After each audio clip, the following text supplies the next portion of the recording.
তোমার চরণে এই নিবেদন রাম, ধন পুত্র বিদ্যা দিয়া পুরো মনস্কাম।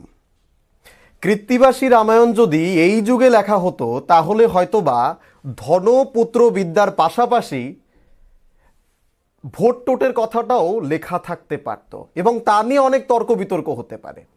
তর্কযুক্তি গপ্প হয় সত্যি কথা, নয় হয় গপ্প, নয় সত্যি কথা, বিচার করবে আমজনতা। আজকে তর্কযুক্তি গপ্প আবার নতুন আঙ্গিকে শুরু হতে চলেছে আজকে থেকে। আপনাদের সঙ্গে আমি প্রত্যেকদিন থাকবো প্রসেনজিৎ। আর আজকে আমাদের আলোচনার বিষয় একেবারেই ঠিক ধরেছেন, যে বিষয়ে আজকে গোটা জাতীয় রাজনীতি উত্তাল, যে বিষয় নিয়ে আজকে সারা পত্রপত্রিকা থেকে শুরু করে সমস্ত টিভি চ্যানেলগুলোতে আপনারা দেখতে পাচ্ছেন এই বিষয়ে আলোচনা হচ্ছে। একেবারেই রাম মন্দির এবং তার কি প্রভাব পড়বে আসন্ন লোকসভা নির্বাচনের, প্রত্যেকটা দল কিভাবে এই ইস্যুটাকে তুলে ধরছেন এ বিষয়ে আলোচনা হবে। সঙ্গে যারা রয়েছে তাদের সঙ্গে আগে পরিচয় করে নিচ্ছে। আমার ঠিক এইদিকে রয়েছে সুশান্ত চক্রবর্তী, সুশান্তদা রাজ্য যুব কংগ্রেসের সভাপতি। সুশান্তদাকে আমাদের ভ্যানগার্ডের পর্দায় স্বাগত জানাই। একই সঙ্গে ঠিক পরে রয়েছে অরিন্দম রায়, রাজ্য যুব মোর্চার মুখপাত্র, তোমাকে আমাদের স্টুডিওতে স্বাগত জানাই। এবং ওই দিকে একেবারেই রয়েছে শেষ দিকে মৃন্ময় চক্রবর্তী, বাম বুদ্ধিজীবী, তোমাকে আমাদের স্টুডিওতে স্বাগত জানাই। প্রথম প্রশ্নটা আমি একেবারেই যাব অরিন্দমদার কাছে, যে রাম মন্দির নিয়ে যে কথাটা গত অনেক বছর, অনেক শতক ধরেই চলছে, বাবরি মসজিদ ভাঙা, এই বিষয় নিয়ে অনেকেই বলছে যে বিজেপির উত্থান এই বিষয়ে রাম মন্দির দিয়ে, আপনারা কি মানেন?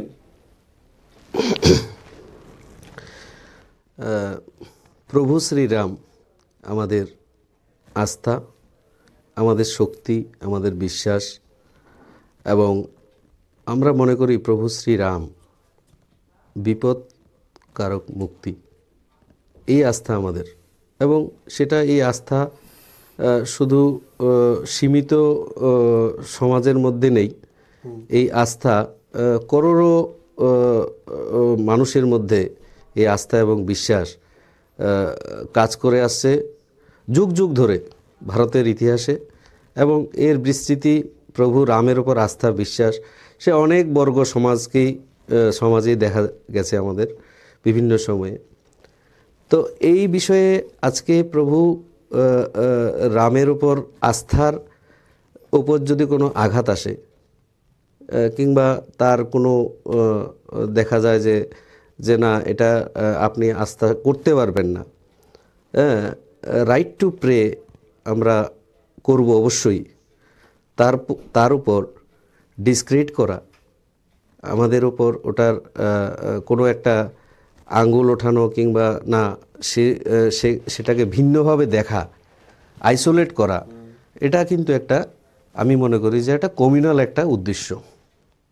সেটা আপনি যেটা সাম্প্রদায়িক বলছেন, যেরকম একটা বিষয়কে, একটা আস্থাকে যদি আপনি কোথাও এটাকে সরিয়ে দেওয়ার চেষ্টা করেন, তাহলে কিন্তু এটা বিশ্বাসের উপর আঘাত করা, এবং এটা রাইট টু লাইফের উপর আমি মনে করি যে এটা একটা ইয়ে। তো এই বিষয়ে বলতে গিয়ে এখানে রাজনীতির বিষয় নয়, যে বিষয়টা আপনি বলছেন যে এটা রাজনীতি, এটা রাজনীতির বিষয় নয়, এটা একটা আস্থা, করোড়ো মানুষের একটা আস্থা।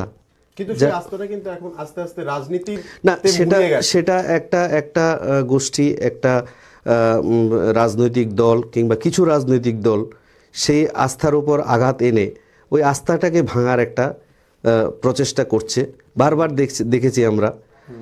কিন্তু এইটা ওদের বিষয়, আমাদের বিষয় না, অবশ্যই না।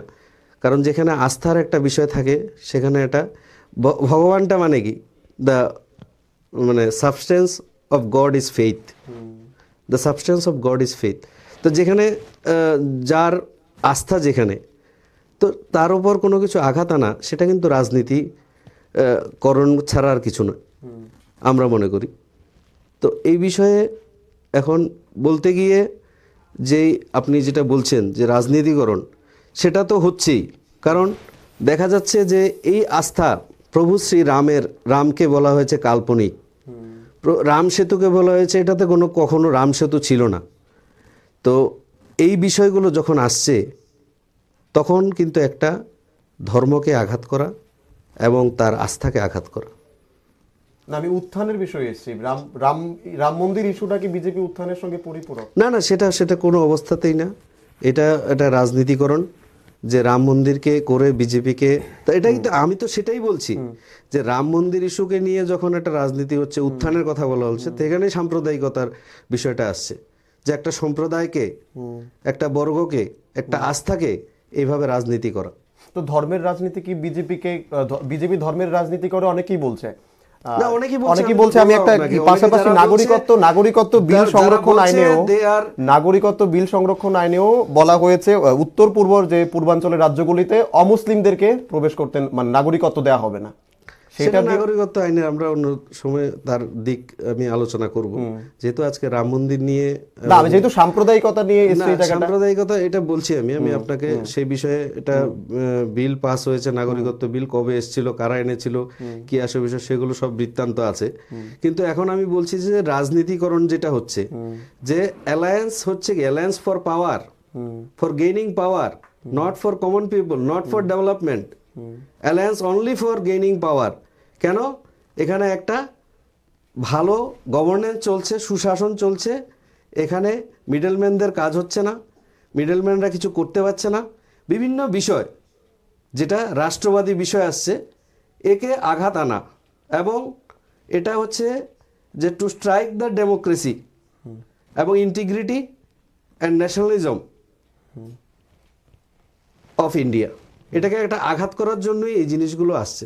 বিদেশি শক্তি এর পেছনে কাজ করতে পারে, হয়তো এরা এদের মুখোশ হিসেবে কাজ করছে। কি বলবেন সুশান্ত দা? নমস্কার। আমরা অ্যাকচুয়ালি ভগবান শ্রীরাম, সেটা সবার কাছে ভগবান। আমরা ভগবান রামকে নিয়ে কোনো রাজনীতি করতে চাই না। যেমন বিজেপি দল যখন নির্বাচন আসে, রাম মন্দির নিয়ে সুরসুরি দেয়, রাম মন্দির নিয়ে বিভিন্ন কথা বলে, রাম মন্দির বানানো হবে। কিন্তু এই বিষয়টা আজকের দিনে সুপ্রিম কোর্টে আছে। আমরা আইনের প্রতি আস্থা আছে, আইনকে আমরা বিশ্বাস করি, সুপ্রিম কোর্টের প্রতি আমাদের আস্থা বিশ্বাস। কিন্তু ভগবান রামকে নিয়ে রাজনীতি করা, জয় শ্রীরাম বলা একটা পার্টির মিটিংয়ে, মিছিলে, সেটা শোভা পায় না। সেটা আমি হিন্দু হয়ে আমি মনে করি রামকে একটা অশ্রদ্ধা করা হচ্ছে। রাম হচ্ছে ভগবান, ভগবানকে নিয়ে কি রাজনীতি করবে? সেটা বিজেপি দল করে। তাদের দলের মধ্যে হিন্দু, মুসলিম, বুদ্ধ, খ্রিস্টান, জাতি উপজাতি বিভেদ তৈরি করা, জাতি উপজাতির দাঙ্গা সৃষ্টি করা, হিন্দু মুসলিমের মধ্যে বিভেদ সৃষ্টি করা, কে কি খাবে, কে কি পরবে, সেটা নিয়ে রাজনীতি করা। আর তো কিছু নেই। জুমলাবাজের সরকার তো তাই করবে। কারণ দেশ আজকে বিপন্ন হয়ে গেছে। আজকে দীর্ঘ 4.5 বছর হয়ে গেছে, বছরে 2 কোটি বেকারের চাকরি দিতে পারেনি, মানুষের অ্যাকাউন্টে 15 লক্ষ টাকা দিতে পারেনি, তারপর জিনিসপত্রের দাম কমাতে পারেনি। আজকে আকাশ ছোঁয়া মূল্য। দেশের মধ্যে একটা সাম্প্রদায়িক দাঙ্গা সৃষ্টি করে রাম মন্দিরের নামে রামকে বিক্রি করে এখন নির্বাচনী বৈতরণী পার হওয়ার জন্য, নির্বাচনে কি বলবে? কিছু বলার? দেখুন, রামকে বিক্রি করার, আমি সুশান্ত বিক্রি করার প্রশ্ন আছে। উনি একই লাইনে কথা বলছেন। আমি বলছি আপনাকে সিপিআই স্পোক্স পারসন গত 1/10/2018 একটা আমাদের ন্যাশনাল চ্যানেলে বসে কিন্তু এরকমই মন্তব্য করছিলেন। কি বলছিলেন? যে ভগবান শ্রীরামকে নিয়ে ধান্দা করা হচ্ছে। তারপর কি হচ্ছে, তৃণমূলের একজন স্পোক্স পারসন মিস্টার তিওয়ারি, উনি বলছিলেন যে শ্রীরামকে বেচা হচ্ছে। উনিও কিন্তু একই লাইনে কথা বলছেন। মমতা ব্যানার্জি সরাসরি বলেছেন ওরা এই যে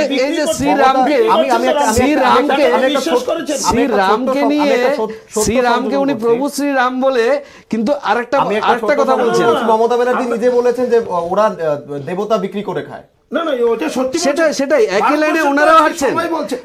যখন অ্যালায়েন্স, আমি তো সেটাই বলছি, অ্যালায়েন্স ফর গেইনিং পাওয়ার, আর কিছু না। রাজনীতি করছেন কেন? হ্যাঁ, এটা পাওয়ারের জন্য, নট ফর ডেভেলপমেন্ট। আজকে দেখুন ভগবান এখন- শ্রীকৃষ্ণকে নিয়ে যদি কেউ রাজনীতি করে, তাহলে কেউ বলুন না আল্লাহকে আপনি, নিয়ে রাজনীতি, তাহলে সেটা তো- তাহলে আপনি বলুন যে রাম মন্দিরের উপর আপনাদের স্ট্যান্ড কি? আরে ওটা শুনবি আমি- শুনবি আমি- আমি আরেকটা ছোট্ট আরে আমি সুপ্রিম আরেকটা কোর্টে ছোট্ট আছে, আপনি সুপ্রিম আমি কোর্টের ছোট্ট প্রতি একটা বিশ্বাস নেই? সংযোজন অবশ্যই করছি, বিশ্বাস আছে। আমি ছোট্ট একটা সংযোজন করছি। কনস্টিটিউশন নিয়ে আইনের প্রতি আমি- বিশ্বাস নেই। অবশ্যই কারণ বিশ্বাস আপনার আছে। দলের- আচ্ছা ঠিক শুনুন, আমি ছোট্ট একটা আইনের সংযোজন প্রতি করছি। বিশ্বাস আপনাদের নেই। 1985 তে না হয় ভারতবর্ষের ইতিহাসে আপনার কি বিশ্বাস সুশান্ত আছে? রায় এবং আপনার আমি ছোট্ট একটা সংযোজন ইতিহাসে করছি। আপনার মন্ডল সভাপতি ভারতবর্ষের আমি ছোট্ট একটা সংযোজন করছি। আমি ছোট্ট একটা আইনের সংযোজন উপর করছি। বিশ্বাস আমি নেই বলে সুশান্ত ভারতের দত্ত। ইতিহাসে সুশান্ত দত্তের একটা ছোট্ট প্রশ্ন। জুডিশিয়ারিতে একজন চিফ জাস্টিসের একেবারে। বিরুদ্ধে ইমপিচমেন্ট এনেছেন একজন আমরা। তো ভারতবর্ষ আপনাদের আইন আপনাদের সংসদ আইনটাকে মানুষের আপনারা কাছে এসে চিফ আইনটাকে জাস্টিস আপনারা হাতে নিতে চাইছেন। যে সুপ্রিম কোর্টে আইনটাকে আপনারা হাতে নিতে চাইছেন। তাহলে আপনাদের কাছে আইনটা তুচ্ছ হয়ে গেছে। আইনটা তুচ্ছ হয়ে গেছে। আইনের প্রতি আপনাদের সেই তো দেখলো মানুষ। 130 কোটি লোক তাই দেখলো যে একটা চিফ জাস্টিসের এগেইনস্টে আপনার সুপ্রিম কোর্টের ডাইরেক্ট এই তো এগুলো না না ডাইরেক্টর আমি ভার্মার আলোচনায় পড়ে যাবো। আমি না না ভার্মা না, চিফ জাস্টিস মাইলর জাস্টিস দীপক মিশ্রকে যে ওনার ইমপিচমেন্ট এনেছেন, ভারতের ইতিহাসে জুডিশিয়ারির উপর এটা একটা আপনার এটা ওইটাতে পড়ে যাচ্ছি। আমি আপনি তাহলে আপনার জুডিশিয়ারির উপর বিশ্বাস নেই। বলুন না, বিচারপতি এসে মানুষের কাছে একটা ছোট্ট মানে প্রশ্ন চেয়েছে কিনা বলুন, বলুন আপনি। সেটা জনগণ দেখছে তো আপনার, এটা বলুন না। একটা ছোট্ট প্রশ্ন উত্তর চাই যে আপনারা বলছেন যে বিজেপির কি স্ট্যান্ড হতে পারে। বিজেপি যখন ভোট আসে তখন এই জিনিসটা করে। আমি ছোট্ট একটা এক্সাম্পল দিচ্ছি। 1985-তে শাহবানুর সময় 3 এপ্রিল রাজীব গান্ধী রাম মন্দিরের তালা খুলে দিয়েছিল, একেবারে লোকসভা ভোটের আগে। শুনুন, সেটা নিয়ে কি বলবো? কংগ্রেস দল সেখানে কি কংগ্রেস শুনুন, কংগ্রেস ধর্ম নিরপেক্ষ দল, সেটা আমার বলতে হবে না, সেটা ভারতবাসী জানে, দেশের মানুষ জানে, দেশের জনগণ জানে। রাজীব গান্ধী এমন একজন প্রধানমন্ত্রী ছিলেন যেখানে নর্থ ইস্টের মধ্যে অনেক উগ্রবাদী দল ছিল, সেগুলিকে সারেন্ডার করে তাদেরকে স্বপথে ফিরিয়ে এনেছেন। এমন প্রধানমন্ত্রী এই দেশে আসবেন না। সেটা হয়তো আমার অ্যাডভোকেট সাহেব অনেকদিন আমার সঙ্গে বসেছিলেন, উনি বলেছেন এই রাম মন্দির না এই ধরনের স্ট্যান্ড তো কংগ্রেস থেকেও নেওয়া হয়েছে। আরে কংগ্রেস কি নিয়েছিল? যাতে হিন্দু মুসলিমের মধ্যে দাঙ্গা সৃষ্টি না হয়, রাম মন্দির বাবরি মসজিদ দোনোটা যেতে থাকে, সেরকম নিয়েছিল।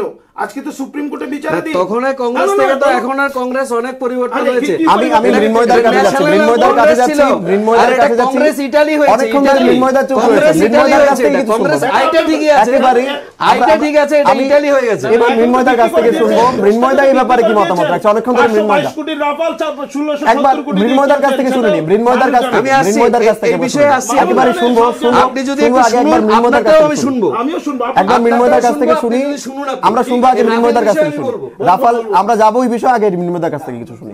ধরেন এটা তো মানে আমার দুই পাশে যারা প্রতিনিধিত্ব করছেন তারা তাদের বিশ্বাসের উপর দাঁড়িয়ে তাদের রাজনৈতিক অবস্থানের উপর দাঁড়িয়ে তারা তাদের পজিশন রাখার চেষ্টা করছেন।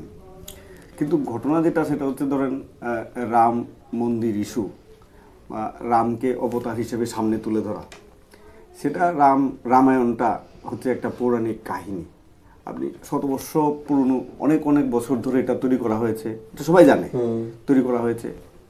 শেষ পর্যন্ত যদি দেখেন যে জেএনইউর যে মানে প্রত্যন্ত বিভাগ তারাও কিন্তু বলেছে যে বাবরি মসজিদের নিচে রাম মন্দিরের অস্তিত্ব নেই। আমি যেটা রিপোর্ট করিনি, কিন্তু রিপোর্ট আসেনি। হ্যাঁ, আমি যেটা বলছি যে সেটা হচ্ছে বৈজ্ঞানিক সত্যতা। এক দুজন হয়তো বলেছে ওটা ওনারটাই যে অ্যাবসলিউট এবং আপনি যখন বলছিলেন হস্তক্ষেপ করি না, অবশ্যই আমি এই জায়গাটাতে বলছি, আমি আমার পজিশনটা রাখার চেষ্টা করি। আমি বলছি বৈজ্ঞানিক সত্যতা একটা বিষয়কে স্পষ্ট করে, যার বৈজ্ঞানিক সত্যতা এখনো প্রমাণিত হয়নি তাকে নিয়ে আমরা যদি মাঠে ময়দানে চর্চা করতে থাকি, আন্দোলন করতে থাকি, তাহলে আমরা যেটা বলি যে বিকাশ উন্নয়ন সেগুলো কিন্তু পেছনে চলে যায়। কারণ আমরা এই রাম মন্দির নির্মাণ করার প্রতিশ্রুতি দিয়ে আমরা ইলেকশনে জিতিনি, ভোটে জিতিনি। আমরা জনগণের স্বার্থের জন্য, জনগণের ডেভেলপমেন্টের জন্য আমরা ইলেকশনে লড়ি। কিন্তু এটা ভারতবর্ষের মনে হয় একটা ইতিহাস হয়ে গেছে কি বিগত দিনে, যে যখনই কোনো রাজনৈতিক দল সংকটে পড়ে তখনই ধর্মের আশ্রয় নেয়, যখনই সংকটে পড়ে তখনই ধর্মের আশ্রয় নেয়। এখন ধরেন আপনি যদি দেখেন কংগ্রেস কি সাম্প্রদায়িকতা করে না? কংগ্রেসও সাম্প্রদায়িকতা করে। লিবারেল হিন্দুত্বের রাজনীতি করা হয়। আমি যেটা বলি লিবারেল হিন্দুত্বের, আরেকটা হচ্ছে আপনি স্ট্রং হিন্দুত্ববাদীদের আপনি রাজনীতি করেন। দুটোর কন্ট্রাডিকশন থাকতেই পারে। কেউ লিবারেল হিন্দুত্বে করেন, আমি মিলেমিশে থাকতে পারি। কেউ আমরা ধর্মনিরপেক্ষ। ধর্মনিরপেক্ষতার মানেটা কি? সর্বধর্ম সমন্বয় না সর্বধর্ম বর্জন? রাষ্ট্র ধর্মটাকে প্रोत्साहित করবে, উৎসাহ দেবে, সাহায্য করবে ধর্ম বিকাশের জন্য, নাকি রাষ্ট্র কোনো ধর্মেরই প্রশ্রয় দেবে না? ধর্মনিরপেক্ষতার মানেটা কি? আপনি যদি ইউরোপের কান্ট্রিতে দেখেন, যখন চার্চের প্রভাব থেকে যখন ইউরোপের মুক্তি ঘটে, তখন কিন্তু রাষ্ট্র ধর্মটাকে প্রশ্রয় দেয়নি, তখনই গণতান্ত্রিক বা ধর্মনিরপেক্ষতা দেখা দেয়। ভারতবর্ষে কিন্তু আপনি দেখবেন যে সর্বপল্লী রাধাকৃষ্ণনের যে ফিলোসফি, সেই ফিলোসফিটা ছিল সর্বধর্ম সমন্বয়, আর সেটারই আমরা মনে করি সেকুলারিজম। তা আমার ক্ষেত্রে যেটা মনে করি যে বৈজ্ঞানিকভাবে সত্যতা যদি প্রতিষ্ঠিত হয়, নিশ্চয়ই আপনি এটা স্বীকার করতে পারেন, কিন্তু এখনো পর্যন্ত এটা বৈজ্ঞানিকভাবে সত্য হিসেবে আবিষ্কৃত হয়নি, প্রতিষ্ঠিত হয়নি। তাহলে রামটা দেখবেন, আপনারা দেখবেন যখন বাবরি মসজিদ ধ্বংস হয় 1992-তে 6 ডিসেম্বর যেটা করা হয়, আজকে সারা দেশে সবাই এটা একটা আনুষ্ঠানিকতা 6 ডিসেম্বরটা করা হয়, কিন্তু তখন আপনি দেখবেন যে একটা ফিল্ম তৈরি করা হয়েছিল, আদর গোপাল কৃষ্ণ একটা ফিল্ম, হে রাম বলে। সেই রামে ওই রাম মন্দির এখন যিনি আছেন রাম মন্দিরের যে পূজারী ছিল, পূজারী কিন্তু সত্যতা প্রকাশ করেছিল, কিন্তু সত্যতা প্রকাশ করার পরে কিন্তু তাকে হত্যা করা হয়। কে বা কারা হত্যা করেছে সেসব আছে সিনেমার মধ্যে বা বাস্তবে আমরা দেখেছি। তাহলে আমি বলছি যে রাম তো আমার হৃদয়ে থাকতে পারে, উনি বলেছিলেন রাম আমার হৃদয়ে থাকতে পারে, আমার বিশ্বাস এটা। কিন্তু এটা নিয়ে আমি কেন রাজনৈতিক অঙ্গনে চলতে থাকবো, বা এই বিষয়টাকে নিয়ে কেন আমি আমার দেশের জনগণের উন্নয়নের বিষয়টাকে পেছনে রাখবো? ঠিক না? তার জন্য যেটা ছিল যে আপনাদের এজেন্ডা যেটা ছিল, আমাকে কালকে যেটা বলা হয়েছিল, রাম মন্দির এবং আগামী নির্বাচনের প্রভাব, লোকসভা নির্বাচনে, তো সেটা হতে পারে না। কারণ আপনি যদি আপনার কাছে যদি পিপলসের এজেন্ডা থাকে, জনগণের এজেন্ডা থাকে, ঠিক না, আপনি যদি জনগণের এজেন্ডাকে, জনগণের ডেভেলপমেন্টের বিষয়টাকে সামনে আনেন, তাহলে এটা সামনে আসতে পারে না। এটা নেগলিজেবল ব্যাপার, এটা এমন কিছু বিষয় না, এটা রাষ্ট্রের ইস্যু না। কিন্তু এই বিজেপির জন্য কিন্তু এখন এটাও একটা এজেন্ডা। বিজেপির যে মানে যারা রয়েছে, বিজেপির অন্দরমহলেও কিন্তু এই নিয়ে অনেক বিতর্ক চলছে। মোদির বিরুদ্ধে অনেকটা কিন্তু হাওয়া বইছে, বিজেপির কোন্দলেই কিন্তু মোদির বিরুদ্ধে হাওয়া বইছে। তার মানে হচ্ছে যে আপনি এই 5 বছর তো অতিক্রান্ত হয়ে যাবে মে মাসে, তো তার আগে আপনি নির্বাচনে আসার সময় যে প্রতিশ্রুতিগুলি, সেটাই একেবারে আমি যাব অরিন্দমদার কাছে, যে প্রত্যেকবার 2014-তে যেমন বলা হয়েছিল, নরেন্দ্র মোদীর ম্যানিফেস্টোতে বলা হয়েছিল যে রাম মন্দির তৈরি করা হবে, সে একইভাবে অনেক বছর আগে বাজপেয়ীও বলেছিল যে রাম মন্দির তৈরি করবে। এবং মৃন্ময়দা যে কথাটা বললো যে যখন ভোট আসে তখন রামের আশ্রয় নেয়, ভগবানের আশ্রয় নিয়ে প্রচার করা হয়। তো এই জায়গাতে দাঁড়িয়ে এই যখন বলা হয়েছিল, এত বছর শেষ, বাজপেয়ীর আমলেও হয়নি রাম মন্দির, এখনো এত বছর শেষ, হাতে মাত্র আর গুনা 3 থেকে 4 মাস সময় আছে, এরপরে ইলেকশন, এখনো হয়নি। কি বলবেন? এই মাসেই তো এই যে প্রচার করা হয়েছিল 14-তে যে রাম মন্দির তৈরি করা হবে, এখনো হয়নি। এবং নরেন্দ্র মোদী বলেছে যে সুপ্রিম কোর্টের রায় বেরোনোর পর একটা বেঞ্চ বা একটা কমিটি করা হবে, সেই কমিটি তখন ডিসাইড করবে যে রাম মন্দির হবে কি হবে না।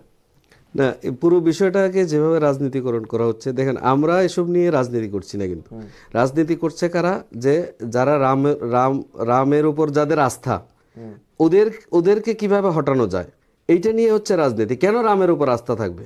এই তো উনি বললেন যে এটা কাল্পনিক একটা ইয়ে ছিল, পৌরাণিক কাল্পনিক।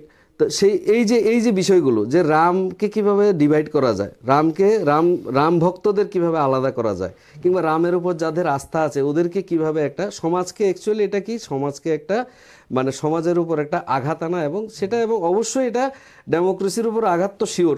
আর এর ভেতর হচ্ছে যে একটা ইন্টিগ্রিটি যেটা আছে ওটাকে একটু ভেঙে দেওয়া।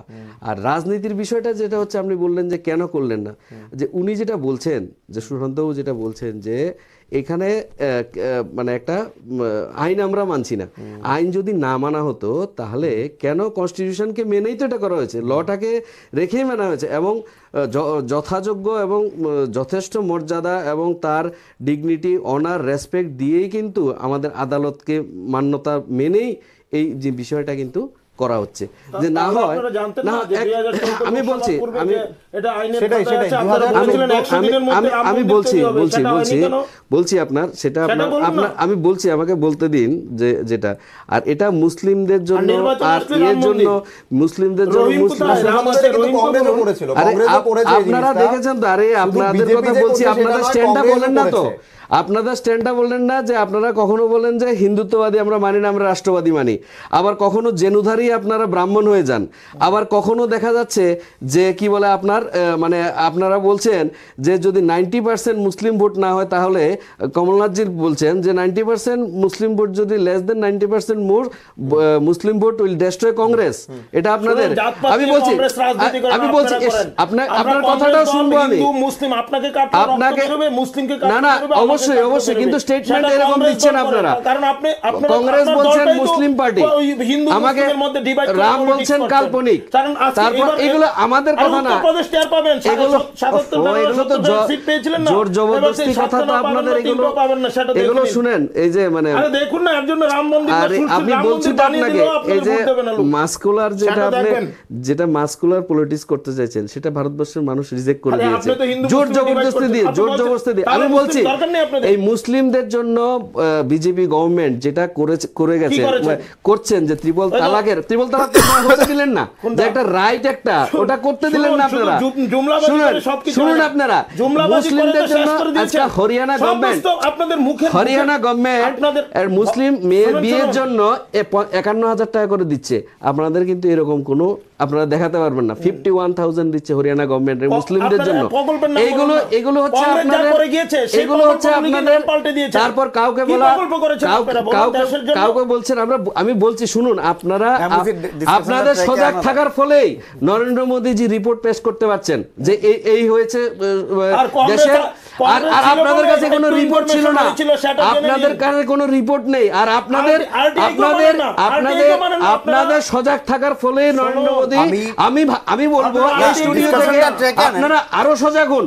আমাদের মানুষের সামনে আমরা নিয়ে যেতে পারবো আমাদের বিষয়গুলোকে, যে আমরা কি কাজ করেছি, এই বিষয়গুলো আমরা নিয়ে যেতে পারবো। আপনারা সজাগ হলে আমাদের ভালো, আরো সজাগ হন। আমরা চাই তাদের আমরা রিপোর্ট পেশ করতে হবে। এবং লোকসভায় এই জায়গাতে আসেন, লোকসভায় এই আসি, জায়গাতে আসেন।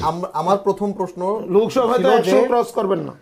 সেটা আমি যদি তাহলে যদি সেটা তাহলে সিটের আপনারা কথা তো যখন এসছে, এইভাবে বলেন, তাহলে যেহেতু এইভাবে উনি বলছেন, তাহলে ইভিএম নিয়ে প্রশ্ন আসে যে ইভিএম হয়তো আপনারাই কিছু একটা ম্যানিপুলেট করে রাখবেন। ওইটা আপনি বলুন, ঠিক আপনি আছে তো তো? এসবই বলবেন। না আপনি তো কারণ বলবেন, দেশে আপনি 100টা পাঁচ বেশি রাজ্যে নিয়ে আসবেন নির্বাচনে- যখন বলতে পারেন, আরে তাহলে পাঁচ রাজ্যে ইভিএম নিয়ে তো নির্বাচনে আমার আপনাদের সন্দেহ উপর হচ্ছে ছেড়ে আপনাদের উপর। আপনাদের উপর মানুষ আপনারা কোনো আস্থা গেম হারিয়ে খেলছেন গেছে। ইভিএম নিয়ে। 5 রাজ্যের নির্বাচন ঠিক আছে, কি পেয়েছেন? ইভিএম নিয়ে কথা বলেন এখানে, 0-0 ইভিএম নিয়ে কথা বলেন না কর্ণাটকে।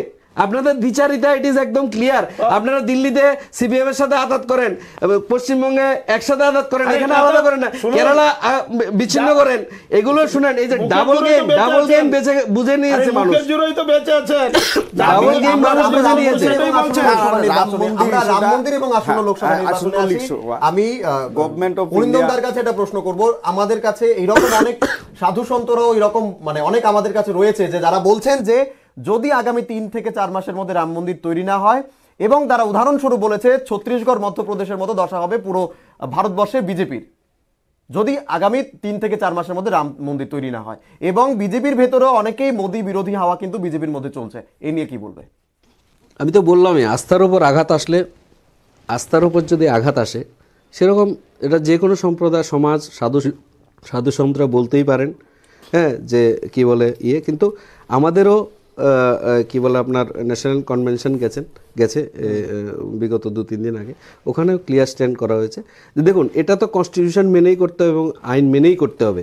এখন যদি আইন মেনে না করা হয় তাহলে তো অনেকেই এর উপর একটা এরকম, ওনারা যেরকম বসে আছেন, আইন মেনে করলে আপনারা কেন মেনে করলেন, আর আইনের যদি বিপক্ষে যায় তাহলে তো হয়েই গেল যে দেশের গণতন্ত্র নেই, এই নেই ও নেই। না সুপ্রিম কোর্ট এই যে ডাবল স্ট্যান্ডার্ড, আমরা সুপ্রিম কোর্টের রায়ের নিজের দেখুন নিজের দলটার প্রতি, দলটা যথেষ্ট অজস্র মিথ্যা কথা, অজস্র জুমলাবাজি করে তো আজকে। আমি সুশান্তদার কাছে আসছি, সুশান্তদার কাছে আসছি। নেগেটিভিটি যেহেতু আমাদের উত্তরপ্রদেশের সিটের কথা হয়েছে, আমি একটু প্রসঙ্গ থেকে একটু দূরে যাচ্ছি। যে বলছিলেন যে উত্তরপ্রদেশে দেখা যাবে যে কতটা সিট পায় কংগ্রেস, বিজেপি। গত পরশুদিন মায়াবতী এবং অখিলেশ যাদব জোট করেছে, সেখানে কংগ্রেসকে রাখা হয়নি। কংগ্রেস কারোর সাথে যেতেও চায় না। বাদ কিন্তু দিয়ে মহাজোটের কথা হচ্ছে, কিন্তু আরে মহাজোট হচ্ছে না হচ্ছে সেটা মহাজোট এটা। দলের শীর্ষ নেতৃত্ব মহাজোট কিন্তু আর মহাজোট, আমি আপনাকে বলছি রাহুল গান্ধী, শুনুন, শুনুন, মহাজোট রাহুল এটা। গান্ধী- আমি ক্লিয়ার বলে দিচ্ছি আপনাকে, কংগ্রেস এমন কোনো গ্রাম নেই যে কংগ্রেস নেই, এমন কোনো বুথ নেই যে কংগ্রেস নেই।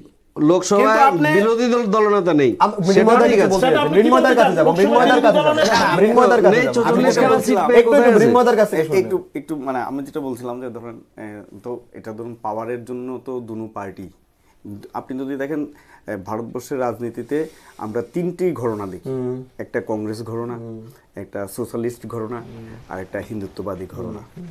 তো যদি আপনি দেখেন যে কংগ্রেস যে ঘটনাটা ছিল, সেই কংগ্রেস ঘটনাটা বিগত কিছুদিনের মধ্যে একটা ডিকাইং স্তরে ছিল। 5 রাজ্যের ইলেকশনের মধ্য দিয়ে এই কংগ্রেসের যে ঘটনাটা, সেই ঘটনাটা কিন্তু তার উজ্জীবন, মানে তার একটা প্রাণ ফিরে পায় তারা। আবার ধরেন আপনি ধরেন সোশ্যালিস্ট ঘটনার যেটা ছিল, যেমন উত্তরপ্রদেশ কোন, বিহার কোন, ঝাড়খণ্ড কোন, বা ধরেন অকংগ্রেসি বিজেপি, এই যে স্ট্রিমটা সাউথ ইন্ডিয়া বেস্ট, ঠিক না?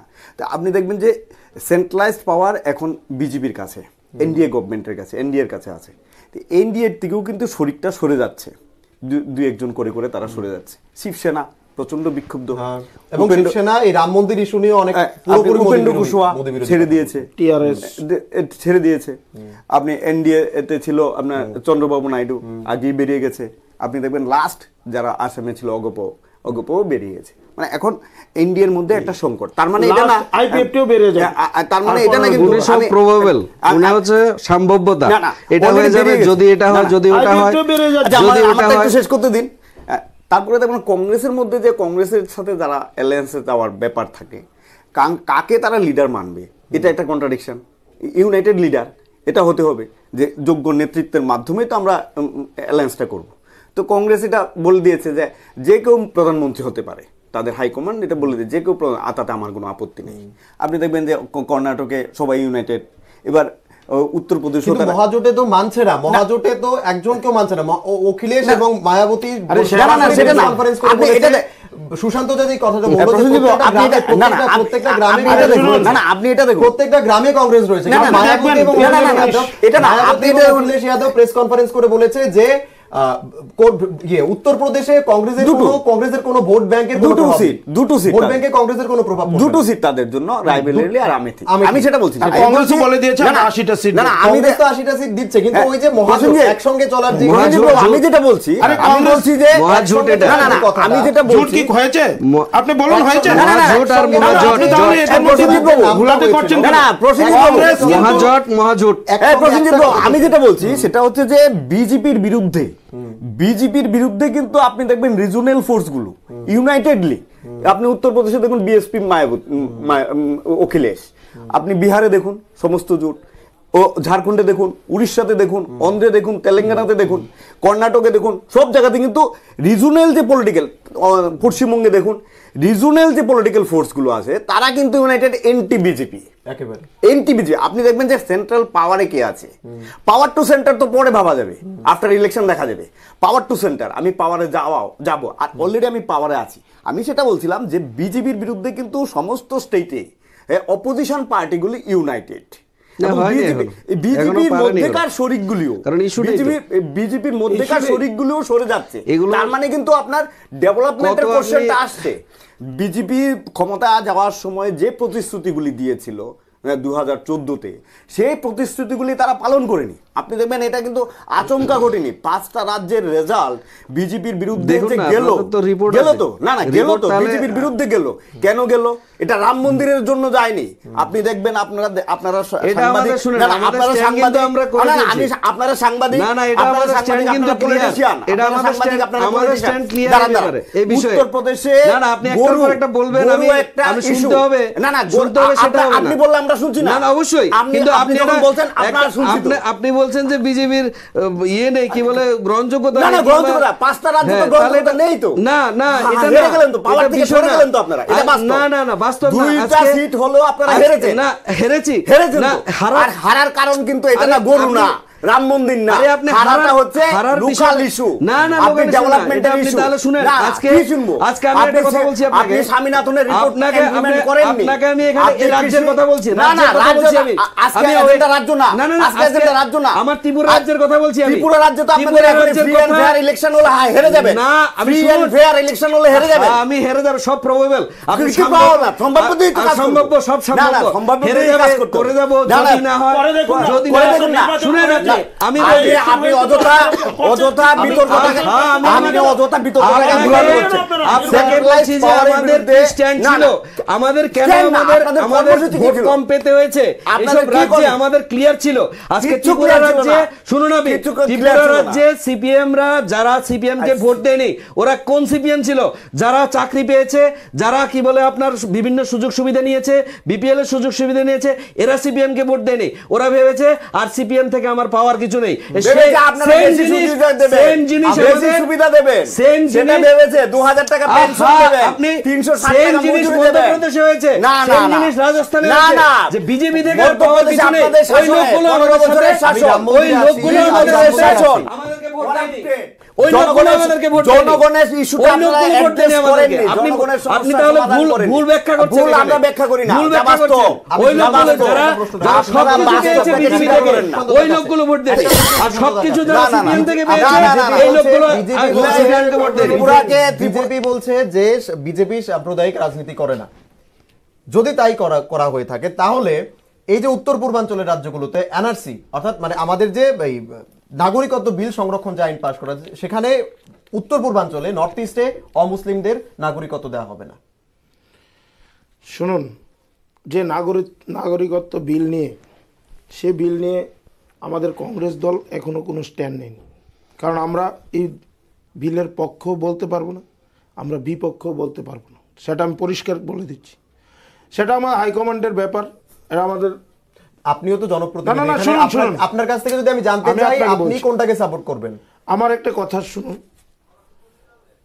এই দেশের মধ্যে এবং এই উত্তর পূর্বাঞ্চলে এবং এই ত্রিপুরার মধ্যে, আমি ত্রিপুরার কথা বলছি, যদি নাগরিকত্ব বিল, যারা দীর্ঘ বৎসর ধরে এই রাজ্যে ভোট দিয়ে আসছে, যারা দীর্ঘ বৎসর এই রাজ্যে নাগরিকত্ব আছে, আমার মনে হয় না তাদেরকে এই দেশ থেকে তাড়ানো যাবে। সেটা হচ্ছে প্রথম কথা। আর আসামে যে নাগরিকত্ব হয়েছে, মানে যেটা হয়েছে, তার জন্য তো বিজেপি তার ফল পেয়ে গেছে। আগামী 2-3 দিনের মধ্যে সরকার পড়ে যাচ্ছে আসামে, 2-3 দিন নোট করে রাখুন, আপনি নোট করে রাখুন। ওনার কথাটা নোট করে UDF অলরেডি। আসামের সরকার পড়া নিয়ে আমরা কথা বল। এবারের প্রশ্নটা রাখবো একেবারে অরিন্দমদার কাছে, যে আমরা যেহেতু আজকে রাম মন্দির ইস্যু নিয়ে কথা বলছি, বিশ্বের মূর্তি নিয়ে কিন্তু অনেকটাই গল্প রয়েছে, কোন দেশ কত বড় মূর্তি করবে। কিন্তু এখন ভারতবর্ষের মধ্যে মূর্তি নিয়ে কোন মূর্তি বড় হবে?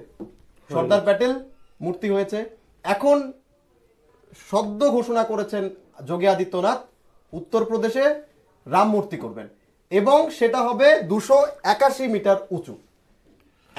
একটা জাস্ট ইনফরমেশন দিচ্ছি, এই যে সর্দার প্যাটেল মূর্তি তৈরি করা হয়েছিল, এই মূর্তি যে 3000 কোটি টাকা খরচ করা হয়েছে এই মূর্তির জন্য, সেই টাকা দিয়ে কিন্তু 41টা আইআইটি, অনেকগুলো শিক্ষা প্রতিষ্ঠান, অনেকগুলো স্কুল, অনেকগুলো কলেজ এবং তার পাশাপাশি অনেকগুলো যে গ্রামে গ্রামে শৌচালয় নির্মাণ করা যেত, 5000 গ্রামে শৌচালয় নির্মাণ করা যেত।